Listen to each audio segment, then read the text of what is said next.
안녕하세요. 잡학사전 진행의 김수연입니다. 오늘은 특집 방송으로 준비했습니다. 우리 삶과 가장 맞닿아 있는 곳, 일터의 변화를 들여다보는 시간입니다. 단순히 일하는 행위를 넘어 변화하는 노동시장의 흐름은 어디를 향하고 있을까요? 오늘 이 시간, 데이터와 경제라는 두 가지 시선으로 우리 일자리의 현재와 미래를 정교하게 짚어보겠습니다. 네, 먼저 첫 번째, 데이터로 본 일터 잡이슈 시간입니다. 통계와 데이터를 통해 요즘 노동시장에서 나타나는 변화를 살펴보는 시간인데요. 오늘도 숫자가 말해주는 생생한 현장의 목소리를 함께 짚어보겠습니다.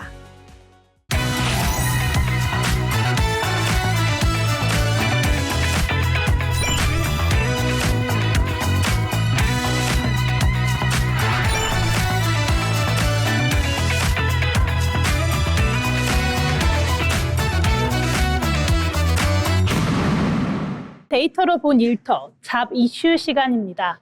통계와 데이터를 통해 요즘 노동시장에서 나타나는 변화를 살펴볼 텐데요. 채연 아나운서, 오늘은 어떤 내용을 이야기해 볼까요?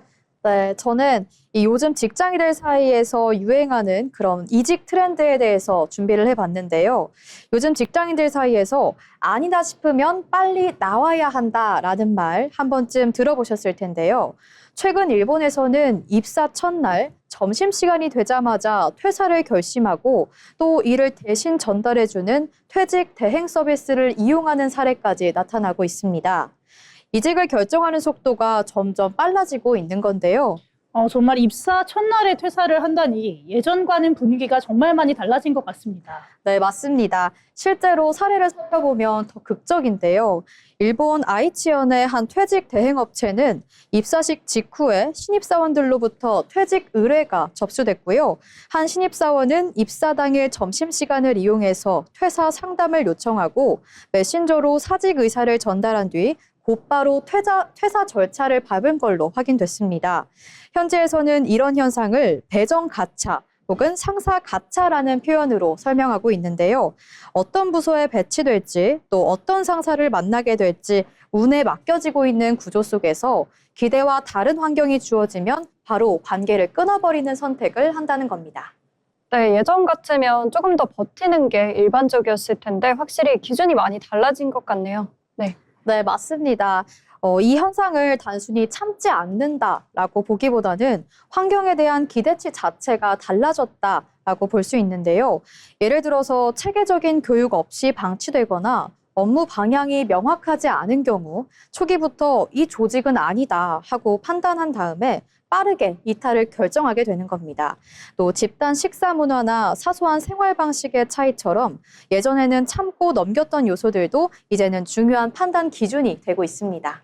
그런데 좀 궁금해지는 게 일본의 사례지만 우리나라도 점점 이렇게 되고 있는 추세일까요? 네, 우리나라도 크게 다르지 않습니다. 통계청 자료를 살펴보게 된다면 청년층의 이직과 쉬어씀 인구가 함께 증가하는 흐름이 나타나고 있는데요. 이는 한 직장에 오래 머무르는 것보다 나에게 맞는 환경을 빠르게 찾는 것이 더 중요한 기준이 되고 있다고 볼 수 있습니다.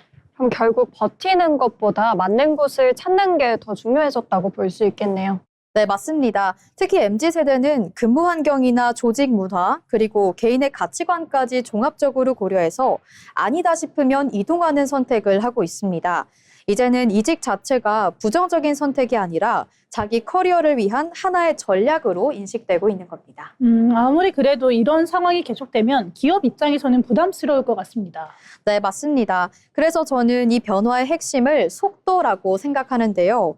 과거에는 한 직장에서 시간을 들여서 경력을 쌓는 것이 중요했다면 지금은 나한테 맞는 환경을 얼마나 빠르게 찾느냐가 더 중요한 기준이 되고 있습니다. 특히 요즘 기업들은 신입사원과 소통하는 방식에서도 어려움을 겪고 있는데요. 지도를 하면 부담이 될까 걱정하고 또 거리를 두면 방치가 아닌가 하는 생각에 적절한 소통의 균형을 찾는 것이 새로운 과제로 떠오르고 있습니다.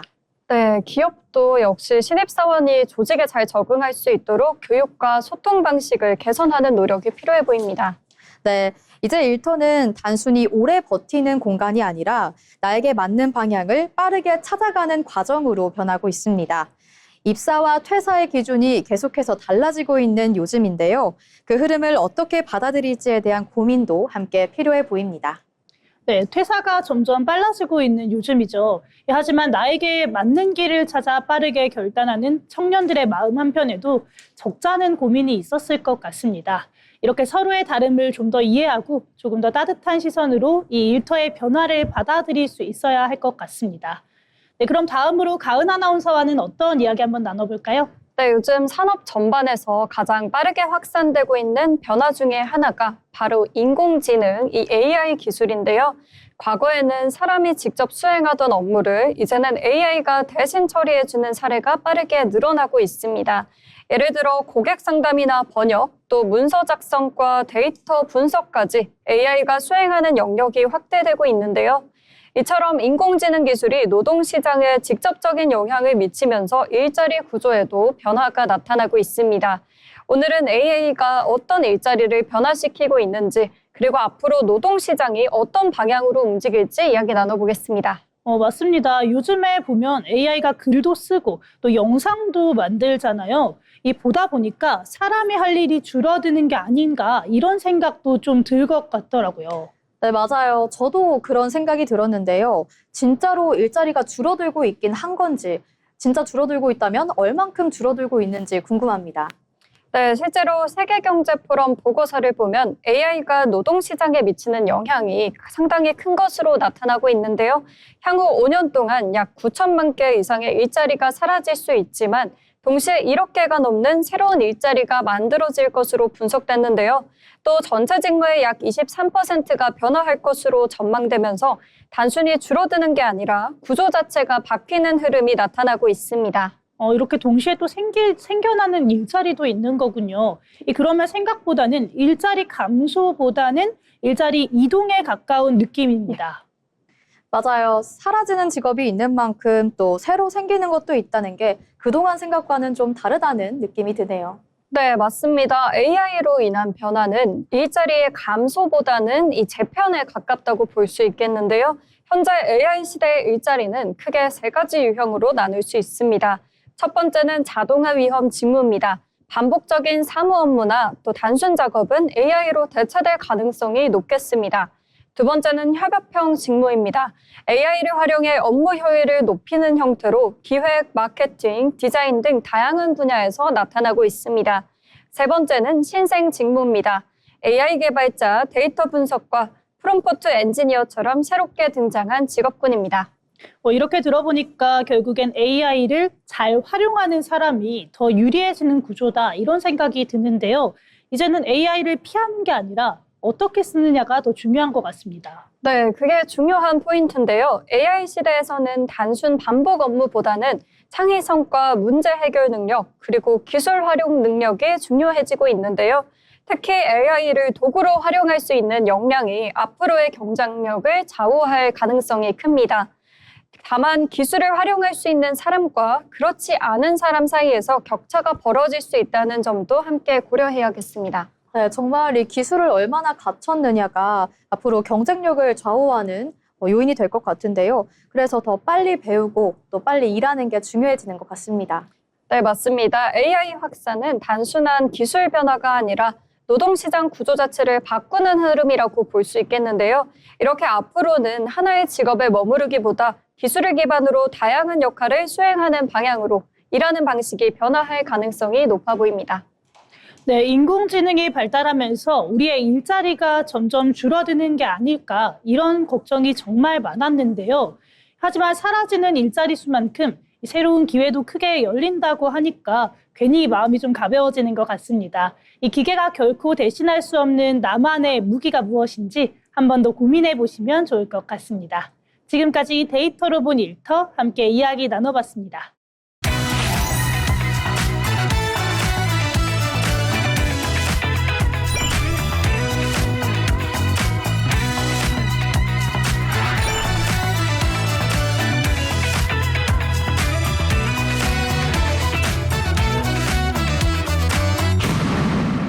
데이터로 본 일터 잡이슈 시간입니다. 통계와 데이터를 통해 요즘 노동시장에서 나타나는 변화를 살펴보는 시간인데요. 요즘 취업을 준비하거나 이직을 고민할 때 가장 많이 듣게 되는 질문 중 하나죠. 연봉이 더 중요할까? 아니면 복지가 더 중요할까? 겉으로 보면 단순한 선택처럼 보이지만 막상 결정의 순간에서는 쉽게 답하기 어려운 문제입니다. 오늘 데이터로 본 일터에서는 연봉과 복지 이 두 가지를 놓고 현실적인 선택의 기준을 데이터와 함께 짚어보겠습니다. 이도아 아나운서 전해주시죠. 네, 요즘 채용 공고를 보면 연봉 못지않게 복지가 강조되는 경우가 많습니다. 유연근무제, 재택근무, 10대 지원, 자기개발비 등 복지 항목이 점점 다양해지고 있는데요. 실제로 한 취업 플랫폼 조사에 따르면 직장 선택 기준으로 연봉을 가장 중요하게 보는 비율이 여전히 높지만 워라밸과 복지를 선택한 비율도 빠르게 증가하고 있습니다. 그렇다면 지금 시대 우리는 무엇을 더 우선순위로 둬야 할까요? 먼저 각자의 입장을 들어보겠습니다. 다인 아나운서는 어떤 쪽인가요? 네, 저는 현실적으로 연봉이 가장 중요하다고 생각합니다. 결국 일은 생계를 위한 부분이 크고 특히 사회 초년생일수록 경제적인 기반을 빠르게 만드는 게 중요하다고 보거든요. 또 연봉이 높다는 건 그만큼 내 노동의 가치가 인정받는다는 의미이기도 하고요. 네, 저는 다인 아나운서와는 조금 다르게 생각하는데요. 요즘은 단순히 돈보다는 얼마나 지속 가능하게 일할 수 있느냐가 더 중요한 것 같습니다. 근무 환경이나 워라밸이 보장되지 않으면 결국 오래 다니기 어렵고 그게 오히려 더 큰 손해로 이어질 수 있다고 생각합니다. 네, 실제로 데이터를 보면 흥미로운 변화가 있습니다. 최근 조사에서는 직장인들이 이직을 고려하는 가장 큰 이유로 연봉과 함께 근무 환경과 워라밸이 상위권에 함께 나타나고 있는데요. 특히 MZ세대를 중심으로 복지와 삶의 질을 중요하게 보는 경향이 뚜렷해지고 있습니다. 이 부분은 어떻게 보실까요? 네, 맞습니다. 변화는 인정하지만 그래도 결국 선택의 순간에서는 연봉이 더 큰 영향을 준다고 생각합니다. 복지는 회사마다 편차가 크고 체감하기까지의 시간이 걸리겠지만 연봉은 바로 현실에 반영되기 때문인데요. 네, 그렇지만 반대로 생각해보면 복지가 잘 갖춰진 회사일수록 이직률이 낮고 만족도가 높다는 데이터가 있습니다. 결국 오래 다닐 수 있는 환경이 장기적인 더 안정적인 선택이 될 수 있다는 거죠. 네, 그러면 현실적으로 이 두 가지를 어떻게 판단해야 할까요? 단순히 하나만을 선택하기보다는 기준을 나눠서 보는 것도 필요하다고 봅니다. 저는 시기별로도 다르게 봐야 한다고 생각하는데요. 사회 초년생 때는 연봉을 중심으로 커리어 기반을 만들고 이후에는 복지를 고려하는 방식이 현실적이라고 생각합니다. 네, 저는 처음부터 이 균형을 보는 게 중요하다고 생각하는데요. 연봉이 조금 낮더라도 성장할 수 있는 환경과 지속 가능한 근무 환경이라면 그게 더 좋은 선택이지 않을까 이렇게 봅니다. 네, 결국 오늘 이야기를 정리를 해보면 연봉은 현재의 가치, 그리고 복지는 지속 가능한 미래와 연결된 선택이라고 볼 수 있을 것 같습니다. 네, 어느 하나 정답이라고 말하기는 어렵지만 분명한 건 이제는 단순한 조건 비교가 아니라 나의 삶의 방식과 방향에 맞는 선택이 더 중요해졌다는 점입니다. 오늘 이야기 나눈 이 내용이 여러분의 선택에 조금이나마 도움이 됐기를 바랍니다. 네, 다음 순서는 기다인 아나운서가 준비했습니다. 네, 오늘 제가 가져온 이슈는요. 인구 소멸 위기 속에서 역설적으로 피어오르고 있는 새로운 일자리 흐름, 바로 로카 노마드 현상입니다. 로컬과 노마드의 합성어인데요. 겉으론 지역에 정착한 듯 보이지만 데이터상으로는 언제든 최적의 근무 환경을 찾아 떠날 준비가 된 디지털 유목민을 의미합니다. 네, 지방은 일자리가 없어서 다들 서울로 올라오는 분위기인 줄 알았는데 오히려 내려가는 흐름이 있다고 하니까 의외인 것처럼 느껴집니다. 실제 데이터는 어떨까요? 네, 최근 채용 플랫폼의 조사 결과를 보면요. 이직 계획이 당장 없더라도 수도권 외 지역에서 원격 근무가 가능하다면 이력서를 상시 공개하겠다는 응답이 무려 62.1%에 달했습니다. 10명 중 6명은 어디서 일하느냐보다 어떻게 일하느냐를 이직의 핵심 조건으로 보고 있는 거죠. 그러면 그렇게 따지면 이렇게 이들에게는 지방은 피해야 할 곳이 아니라 내 업무 가치를 높여주는 새로운 업무 공간이 되는 거군요. 네, 정확합니다. 이들에게 공개 이력서는 단순히 탈출구가 아니라 공간적 가치 확인서입니다. 내가 서울을 떠나서도 지금의 몸값을 유지할 수 있는가를 테스트하는 생존 본능인 셈이죠. 네, 하지만 기업 입장에서는 한 가지 걱정도 들 것 같아요. 이 핵심 인재들이 지역으로 흩어지게 되면 이 조직의 유대감이나 또 협업 효율이 떨어지지 않을까 하는 우려가 생길 수밖에 없을 것 같은데요. 네, 그게 바로 지자체와 기업이 맞붙는 지역 유도의 핵심 갈등 지점입니다. 실제로 링크드인의 2026 글로벌 탤런트 트렌드 보고서를 보면 기업들은 이제 무작정 서울 본사로 인재를 부르기보다는 조용한 지역 허브 전략으로 맞불을 놓고 있습니다. 조용한 지역 허브요? 그러면 본사 말고 지방의 작은 오피스를 몰래 만드는 건가요? 네, 맞습니다. 새 건물을 짓는 비용 대신 지역의 유휴 공간을 파격적으로 재배치하는 겁니다.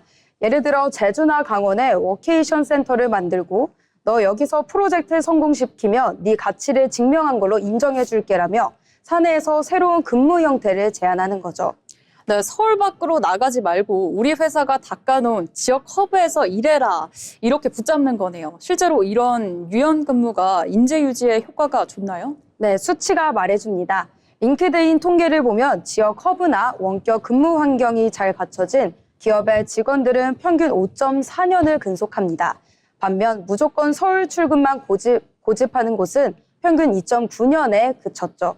결국 지방으로 가고 싶어? 그럼 우리 회사가 만든 지역 캠퍼스로 가. 라며 길을 열어주는 것이 인재 유출을 막는 강력한 방어선입니다. 결국 기업과 개인의 관계가 수도권 집중이 아니라 성장 파트너로 변했네요. 내가 어디에 있든 나를 성장시켜주는 회사가 최고의 직장인 셈이죠. 네, 오늘 이렇게 이야기해보니 확실하게 느껴집니다. 이제 지역은 더 이상 소멸의 대상이 아니라 직장인들이 더 높이 날아오르기 위한 새로운 활주로가 되었습니다. 기업이 이 지역 거점 활주로를 얼마나 튼튼하게 닦아주느냐가 미래 인재를 붙잡는 열쇠가 될 것 같습니다. 네, 데이터로 본 일터는 여기까지입니다.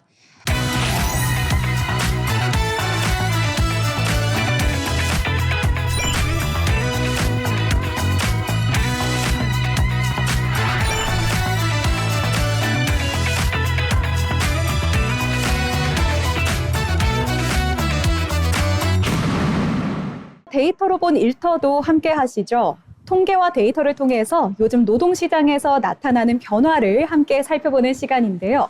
승현 아나운서, 오늘 어떤 내용 준비하셨을까요? 여러분은 혹시 이런 생각 해보신 적 있으실까요? 일자리는 많다는데 왜 취업은 어려울까? 실제로 채용 공고는 늘고 있지만 정작 기업은 사람을 구하지 못하고 구직자는 원하는 일자리를 찾기 어렵다고 말합니다. 겉으로 보면 일자리 부족 문제처럼 보이지만 조금 더 들여다보면 전혀 다른 흐름이 나타나고 있는데요. 일은 있는데 사람은 없고 사람은 있는데 맞는 일이 없는 상황. 이처럼 수요와 공급이 엇갈리는 현상을 구인난이라고 합니다. 오늘은 통계청과 고용노동부 자료를 바탕으로 단순한 인력 부족을 넘어 왜 이런 미스매치가 발생하고 있는지 그 구조적인 원인을 짚어보도록 하겠습니다. 지금 우리가 마주한 일자리 시장은 또 과거와 어떻게 달라졌는지, 그리고 그 변화 속에서 기업과 구직자는 어떤 선택을 하고 있는지도 함께 살펴보도록 하겠습니다. 네, 근데 일할 사람을 못 구한다는 게 조금은 와닿지가 않습니다. 어떤 의미일까요, 구체적으로? 네, 맞습니다. 핵심은 조건의 불일치인데요. 기업은 경력과 즉시 투입 가능한 인력을 원하지만 구직자는 워라밸과 안정성을 더 중요하게 고려하고 있습니다. 이처럼 기업이 원하는 조건과 구직자가 기대하는 기준 사이 간극이 커지면서 채용이 쉽지 않은 상황이 이어지고 있습니다. 특히 어떤 분야에서 이런 현상이 두드러지고 있나요? 네, 제조업과 서비스업 그리고 중소기업에서 구인난이 더 크게 나타나고 있는데요. 근무 강도에 비해 임금이나 복지 수준이 낮은 경우에 지원 자체가 줄어드는 경향이 있기 때문입니다. 또 청년층의 경우 단순히 취업보다는 지속 가능한 일자리를 더 중요하게 보면서 지원을 신중하게 선택하는 모습 보이고 있습니다. 그런데 이런 흐름이 계속해서 진행이 된다면 기업 입장에서도 큰 부담으로 다가올 것 같은데요. 네, 그렇습니다. 인력 부족은 생산성 저하로도 이어질 수 있고요. 결국 기업 경쟁력에도 영향을 줄 수 있습니다. 이에 따라 최근에는 근무 환경 개선이나 복지 확대 등으로 인재 확보 전략을 바꾸려는 움직임도 함께 나타나고 있습니다. 결국 일자리의 양보다 질이 중요해지고 있다는 말씀이네요. 네, 맞습니다. 이제는 단순히 일자리를 늘리는 것을 넘어서 사람들이 선택할 수 있는 환경을 만드는 것이 더 중요해지고 있는데요. 일할 사람을 찾는 시대에서 일하고 싶은 일자리를 만드는 시대로 변화하고 있는 흐름이다. 이렇게 볼 수 있습니다. 네, 아무래도 그 양질의 일자리가 늘어나는 게 굉장히 중요할 것 같은데요. 그러면 주영 아나운서가 준비한 내용도 함께 이야기 나눠볼까요?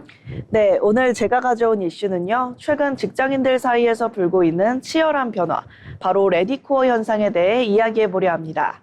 레디코어는 겉으로는 핵심 인재처럼 성실하게 일하지만 속으로는 언제든 떠날 준비가 완벽히 끝난 상태를 의미하는데요.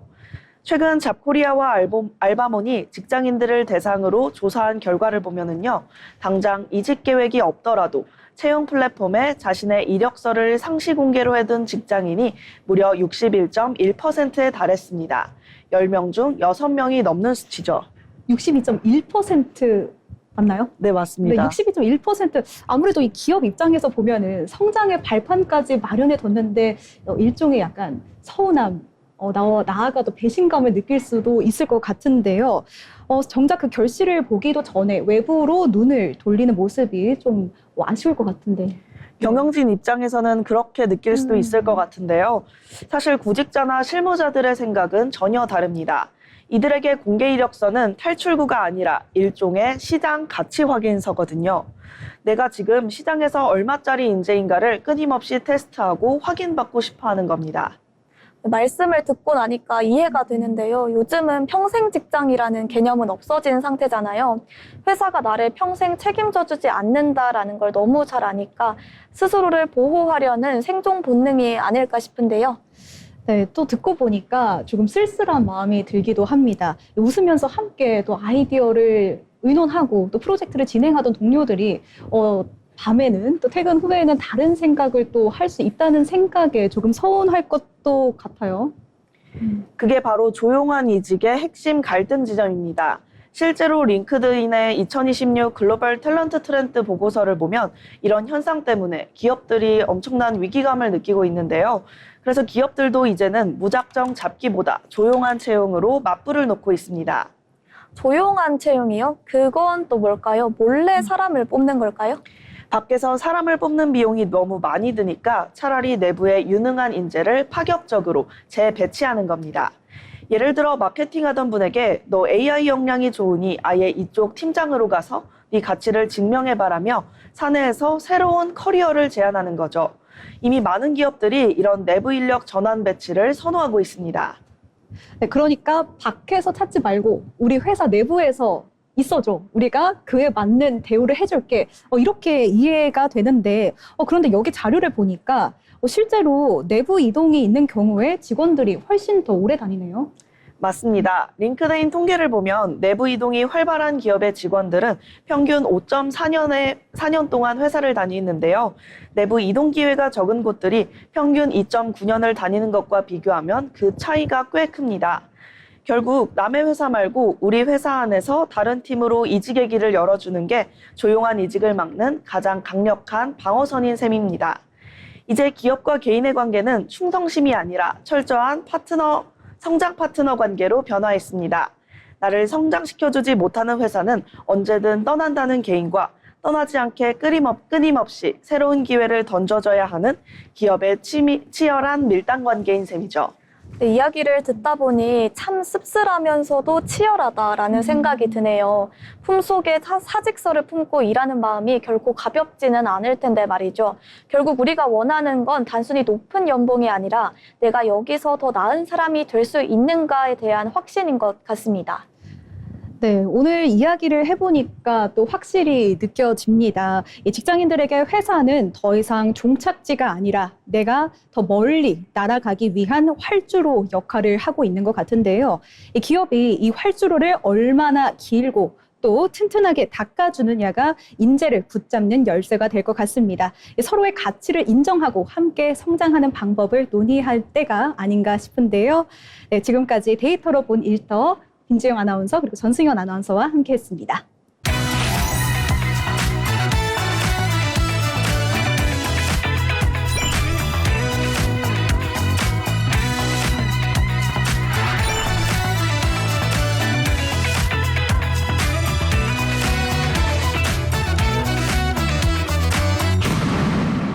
데이터로 본 일터 잡이슈 시간입니다.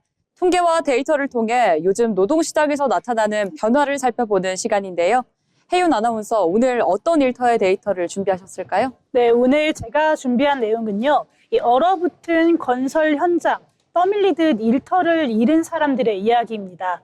얼마 전에 고용노동부에서 2월 사업체 노동력 조사 결과를 발표를 했는데요. 여러 가지 고용 지표가 나왔는데 저는 그중에서도 딱 눈에 띄었던 건 건설업에 대한 동향이었습니다. 이 통계를 보면 작년 같은 달과 비교해서 건설업 종사자가 무려 3만 2천 명이나 줄어들었다고 하는데요. 이 전 산업을 통틀어서 가장 크게 일자리가 감소를 했습니다. 네, 와, 3만 2천 명. 이렇게 숫자를만 들어도 그 규모가 상당한데요. 사실 봄이 되면 언 땅이 녹으면서 건설 현장도 보통 다시 활기를 띠잖아요. 그런데 유독 건설업에서 일자리가 이렇게 크게 줄어든 이유가 뭘까요? 네, 보통 해빙기가 되면 이 건설 현장의 망치 소리도 바빠지기 마련인데요.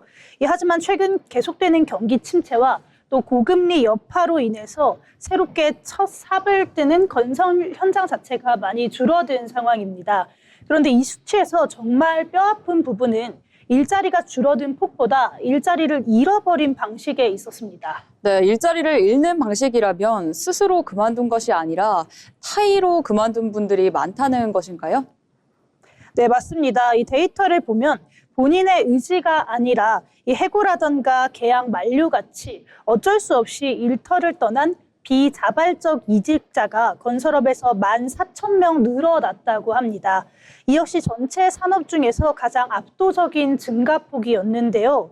이 건설 현장은 하루하루 땀 흘려서 일한 대가로 생계를 꾸려가는 일용직 노동자의 비율이 높습니다.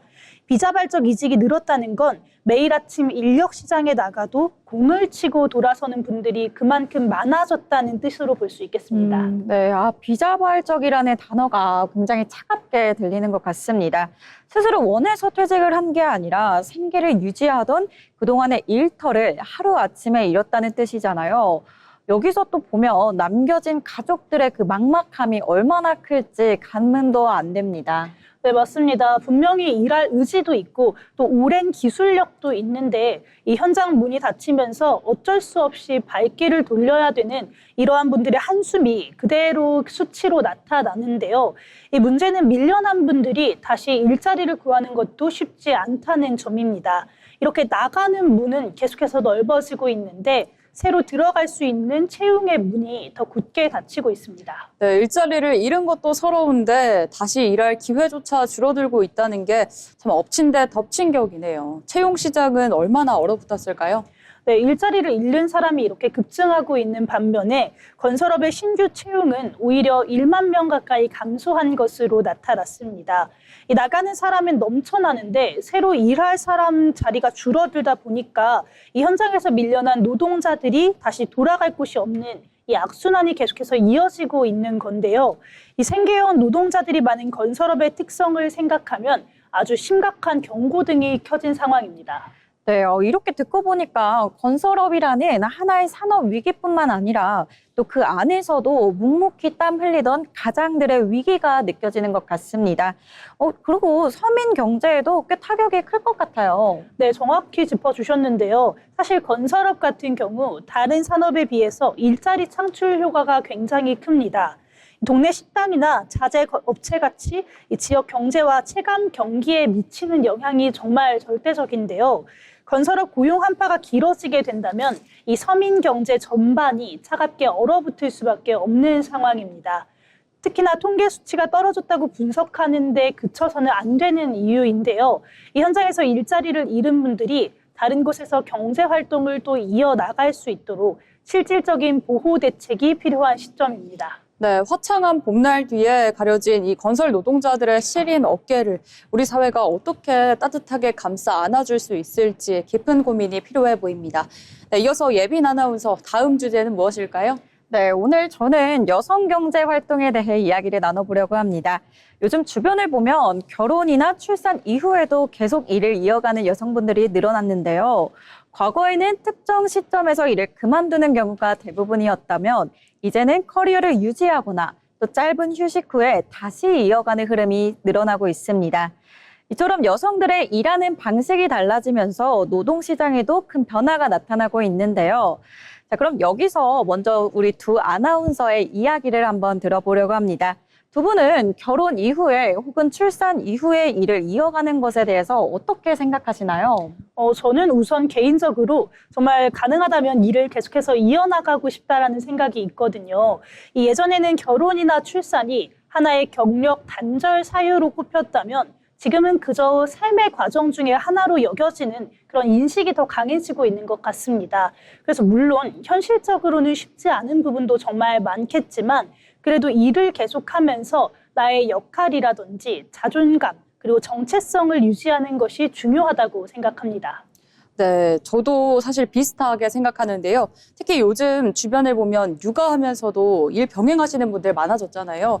그게 더 이상 특별한 선택이 아니라 하나의 삶의 방식처럼 느껴지기도 합니다.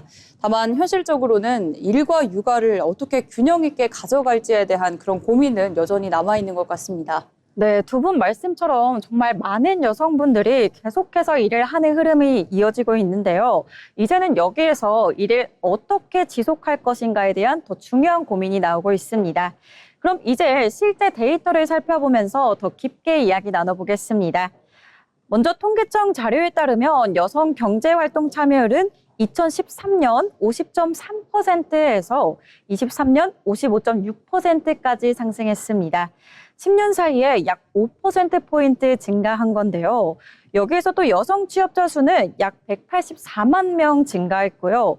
반대로 경력 단절 여성은 80만 명 이상 감소했다고 합니다. 네, 제가 생각한 수치보다 훨씬 더 큰 변화처럼 느껴지는데요. 정말 이 경제활동 분위기 자체가 점점 바뀌고 있는 것 같습니다. 맞아요. 특히나 이 경력 단절이 정말 줄었다라는 부분이 굉장히 인상적인데요. 그렇다면 혹시 연령대별로도 차이가 있을까요? 그렇죠. 말씀하신 것처럼 이렇게 수치로 보면 더 확실한 변화가 느껴지는데요. 연령대별로도 눈에 띄는 변화가 있습니다. 특히 30대 여성에서 큰 변화가 나왔는데요. 2014년 56.2%였던 참여율이 2024년에는 76.8%까지 상승했습니다. 무려 20%포인트 넘게 오른 결과인데요. 여기에서는 과거에 출산과 육아 시기에 참여율이 떨어졌다면 이제는 그 곡선이 점점 완화되고 있는 의미로 볼 수 있겠습니다. 이 정도면 그냥 단순한 변화가 아니라 좀 사회 구조 자체가 바뀌고 있다 이런 생각도 드는 것 같습니다. 네, 맞습니다. 예전에는 이 시기에는 일을 쉬는 게 당연하다 이런 인식이 있었던 것 같은데 이제는 그런 기준 자체가 아예 사라지고 있는 것 같습니다. 그렇다면 이런 변화가 나타난 이유가 무엇일까요? 네, 이제 그 이유에 대해서 알아봐야겠죠. 이 변화의 원인에는 크게 두 가지로 볼 수 있겠습니다. 먼저 첫 번째로 경제적인 이유가 있습니다. 요즘 물가가 계속해서 오르고 있는 게 현실이죠. 따라서 생활비 부담이 커지면서 자연스럽게 맞벌이가 된 필수 구조입니다. 두 번째로는 긍정적인 정책 변화가 있습니다. 육아휴직 확대와 유연근무제 도입 등 조금은 편안하게 경력을 이어갈 수 있는 그런 유연한 환경이 이어지고 있습니다. 이렇게 들어보니까 정말 환경이 변화한 게 정말 큰 영향을 주는 것 같은데요. 이렇게 좋은 정책들이 생긴 건 정말 다행인데 또 한편으로는 참여가 늘은 만큼 좋은 일자리도 생겼는지가 궁금해집니다. 네, 굉장히 중요한 부분인데요. 여성 경제활동 참여율이 늘기는 했지만 여전히 해결해야 할 부분도 분명히 남아 있습니다. 대표적으로 임금 격차 문제가 있습니다. 한국의 성별 임금 격차는 약 30% 수준으로 OECD 국가 중 높은 수준에 달하는데요. 여기에서 또 여성의 비정규직 비율 역시 남성보다 높은 편으로 나타나고 있습니다. 즉 참여가 늘은 만큼 일자리의 질은 아쉽게도 그 속도를 따라가지 못하고 있는 상황인 건데요. 앞으로 노동시장에서는 모든 사람이 함께할 수 있는 환경에 대한 긍정적인 변화가 필요해 보입니다. 지금까지 데이터로 본 일터였습니다. 네, 오늘은 건설 현장에 대한 이야기와 여성 경제활동에 대한 이야기 함께 나눠봤습니다. 취업을 준비할 때 중요한 것 중 하나는 바로 기업을 제대로 이해하는 것입니다. 기업의 특징과 산업 트렌드를 살펴보는 시간, 기업사전 김다연 아나운서가 준비했습니다.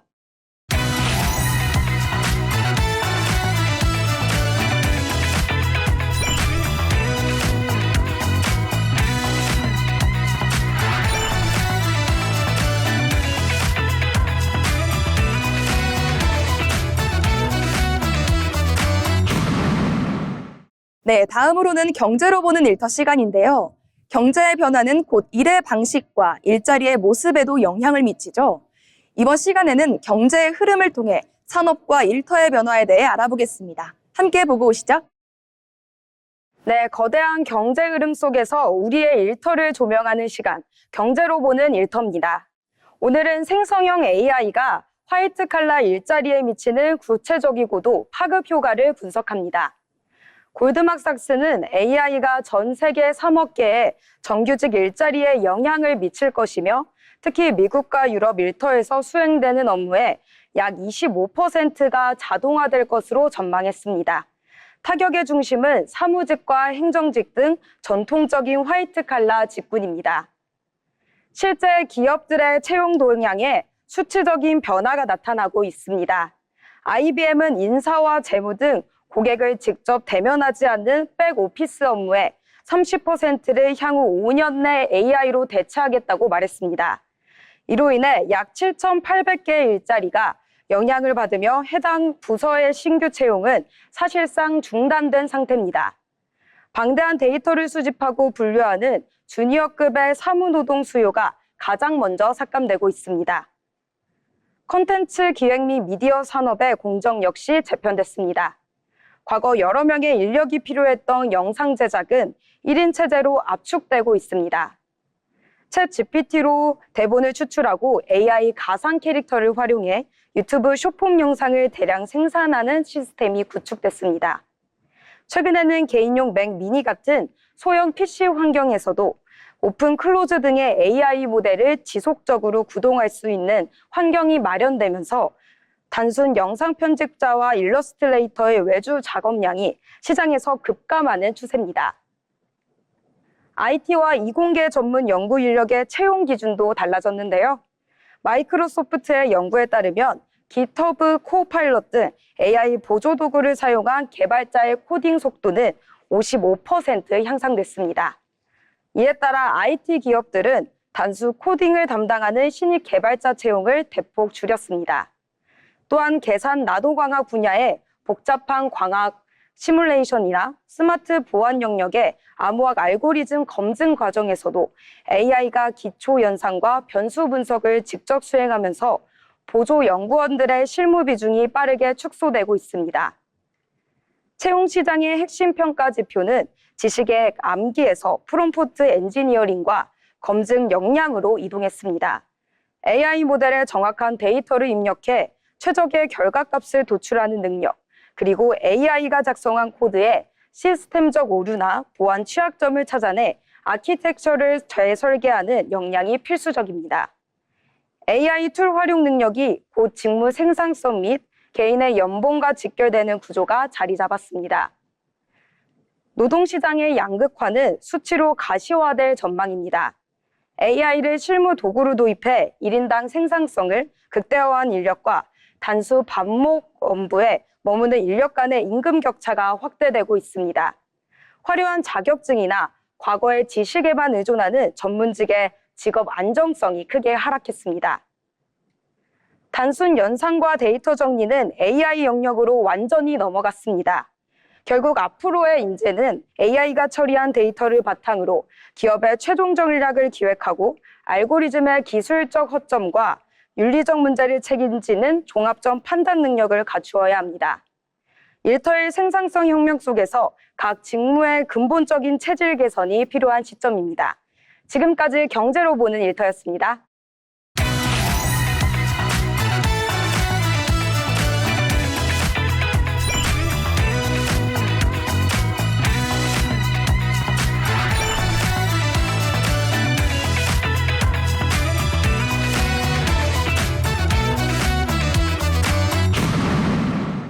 경제로 보는 일터입니다. 포렌식이란 단어가 정말 생소하죠? 포렌식 전담팀이란 디지털 증거를 추출, 분석하는 전문 조직을 말합니다. 최근에는 로펌, 국가기관, 지방기관 등에서 신습 대응을 위해 전담 부서를 신설하고 확대하는 흐름이 확인되면서 특히 법조계에서 유용하게 사용되고 있습니다. 그러면 K-디스커버리는 과연 무엇일까요? 한국형 증거 제시제도, 한국형 디스커버리는 소송 과정에서 한쪽 당사자가 보유한 증거를 상대방이 요구해 확보할 수 있는 증거 개시 제도인데요. 기존 당사자가 제출한 자료에만 의존하던 구조에서 서서나 이메일, 메신저, 내부 보고서 등 디지털 자료까지 소송 과정에서 드러나게 됩니다. 그동안 기술 탈취 분쟁에 국한된 포렌식 대응이 지식재산권 분쟁과 민사소송 전반으로 확장될 것이란 관측이 나오고 있습니다. 간단하게 말해서 K-디스커버리를 통해서 원고 쪽의 입증 책임 활동 부담을 완화시키는 거죠. 그러면 이 K-디스커버리가 왜 이렇게 이슈일까요? 디지털 증거의 진정성이 소송 결과를 가르는 사례가 늘면서 로펌 업계에서 디지털 포렌식 역량이 핵심 경쟁력으로 떠오르고 있기 때문인데요. 법조계에 따르면 국내의 상위 10개 로펌은 각각 디지털 포렌식 전담팀을 앞다퉈 꾸리면서 경찰, 검찰, 디지털 수사 출신 전문가와 소프트웨어 연구원, 외국 변호사 등을 경쟁적으로 영입하고 있습니다. 업계 최대 규모는 김앤장입니다. 김앤장의 리걸테크 팀은 무려 170명 규모로 업계 최대이고요.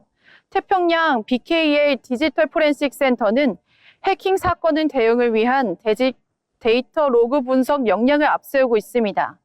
더불어 화우 디지털 포렌식 센터는 변호사 27명에 포렌식 전문위원과 전문 리뷰어까지 갖춰 기업 내 데이터 거버넌스 자문에 특화했는데요. 이외 세종 포렌식 디스커버리 센터는 AI 생성물 등 디지털 산출물의 원본 검증 역량을 차별화 포인트로 내세웠고, 지평 디지털 포렌식 센터는 자체 구축한 법률 AI와 검색 증강 생성 시스템을 통해 방대한 데이터에서 핵심 증거를 빠르게 추출하는 역량을 강점으로 꼽고 있습니다. 여기서 독특한 점은 율촌 디스커버리 센터입니다. 오는 6월에 화이트 해커 영입을 예고하면서 기술 수출 대응에 공을 들이고 있습니다. 챗 GPT 등 생성형 AI 활용이 일상화되면서 포렌식의 무게감은 한층 더 무거워지고 있습니다.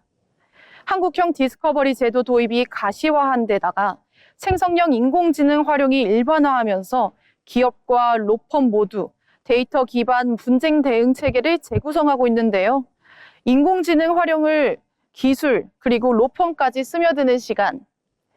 지금까지 경제의 흐름 속에서 일터를 살펴보는 시간, 경제로 보는 일터였습니다.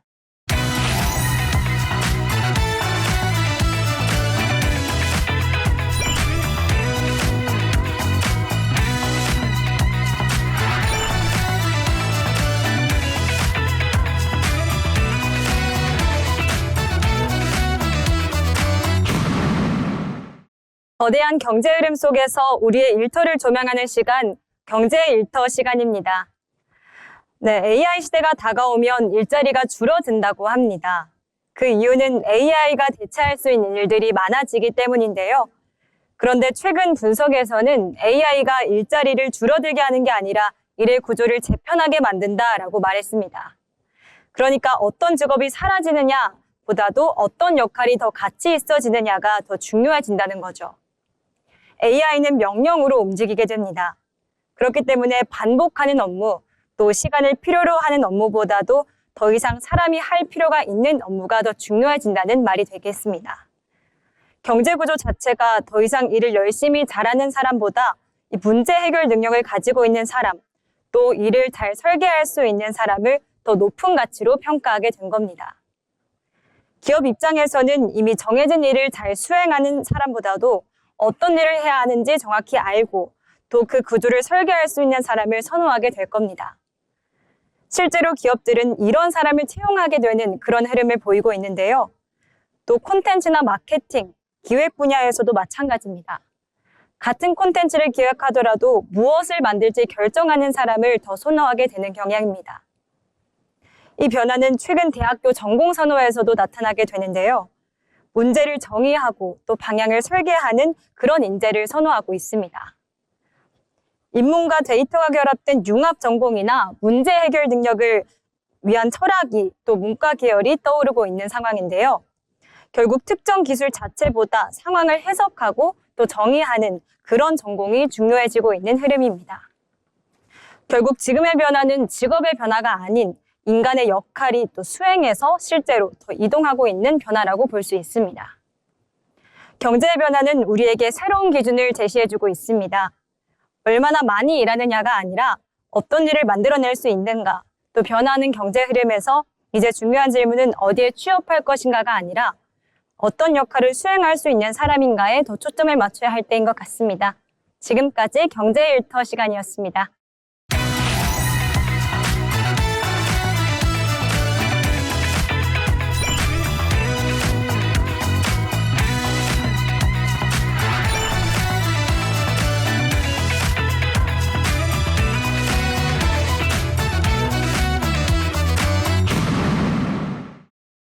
거대한 경제 흐름 속에서 우리의 일터를 조명하는 시간, 경제로 보는 일터입니다. 오늘은 고령화 시대 속에서 뜨거운 쟁점으로 떠오른 정년 연장과 청년 일자리 갈등에 대해 살펴보겠습니다. 현재 대한민국은 세계에서 가장 빠른 속도로 고령화가 진행되고 있습니다. 통계청에 따르면 2025년에는 전체 인구의 약 20%가 65세 이상인 초고령 사회에 진입했습니다. 이로 인해 노동시장에서 정년을 늘려야 한다는 주장과 청년 일자리가 줄어든다는 우려를 동시에 하고 있습니다. 먼저 정년 연장이 필요한 이유입니다. 평균 기대 수명은 계속 늘어나고 있지만 현재 법정 정년은 60세에 머물러 있습니다. 은퇴 이후 소득 공백이 길어지면서 노후 빈곤 문제가 심각해지고 있고 실제로 OECD 기준 한국의 노인 빈곤율은 약 40%로 회원국 중 가장 높은 수준입니다. 이에 따라 정부와 기업에서는 정년을 65세 이상으로 연장하거나 재고용 제도를 확대해야 한다는 논의가 활발해지고 있습니다. 하지만 반대 측에서는 청년 일자리 감소를 우려합니다. 기업의 인건비 구조상 고령 근로자가 오래 남아있을수록 신규 채용 여력은 줄어들 수밖에 없습니다.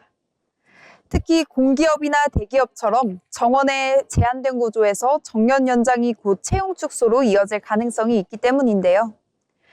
실제로 일부 기업에서는 신입 채용 규모를 줄이거나 경력직 중심 채용으로 전환하는 흐름이 나타나고 있습니다. 그 결과 청년층의 취업 경쟁은 더욱 치열해지고 있습니다. 기업의 인사 전략도 빠르게 변화하고 있습니다. 단순히 연령 기준으로 퇴직시키는 방식에서 벗어나 성과 중심, 직무 중심 인사 체계로 전환되고 있습니다. 또한 일부 기업은 고령 인력을 재고용하되 임금을 낮추는 임금 피크제를 사용하고 있습니다. 하지만 이 역시 임금 감소에 대한 반발과 세대 간 갈등을 동시에 불러오고 있습니다. 이러한 변화 속에서 노동시장의 핵심 기준도 달라지고 있습니다. 과거에는 연차와 근속이 중요했다면 현재는 생산성과 직무 역량이 더 중요한 기준으로 자리 잡고 있습니다. 즉 나이가 아닌 얼마나 효율적으로 일할 수 있는가가 고용 유지의 핵심 요소가 된 것입니다. 결국 이 문제의 본질은 단순한 세대 간의 갈등이 아니라 한정된 일자리를 어떻게 나눌 것인가의 문제입니다. 고령층은 생계를 위해 더 오래 일해야 하고 청년층은 진입할 기회를 확보해야 하는 상황입니다. 이 과정에서 임금, 고용 안정성, 복지 등 여러 요소가 복합적으로 충돌하고 있습니다.